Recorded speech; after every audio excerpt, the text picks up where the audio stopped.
আজকে হচ্ছে ইলিশ মাছ ভাজা, ইলিশ মাছের ভাজা দিয়ে তেল দিয়ে আজকে ভাজতে হবে।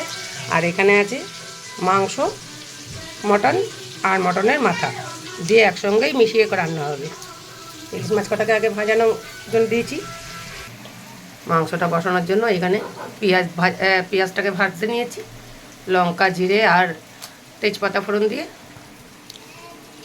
এবার এই মাংস আর মাথাটাকে ম্যারিনেট করে নেওয়া হয়েছে সব রকম মশলা দিয়ে, লঙ্কা, জিরে, হলুদ, আদা, রসুন, পেঁয়াজ সব কিছু পেস্ট করে, নুন, তেল সব দিয়ে ভালো করে মাখা হচ্ছে। একটু টক দইও দেওয়া হয়েছে, একটা মিডিয়াম সাইজের টমেটোও দেওয়া হয়েছে।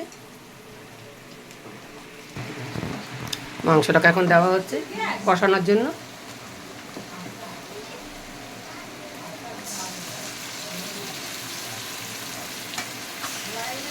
অনেকদিন পরে ভাই মুন্ডু খাচ্ছি, কেউ লোভ দেবে না কিন্তু। কষা হচ্ছে, কড়াই দেখা যাচ্ছে না। হ্যাঁ পয়েন্ট। ও এই যে, হ্যাঁ, কষা আমার হয়ে গেছে মাংসটা। এবার জল দিয়ে দেবো। মাংসটা কষা হয়ে গেছে, জলটা দিয়ে দেবো।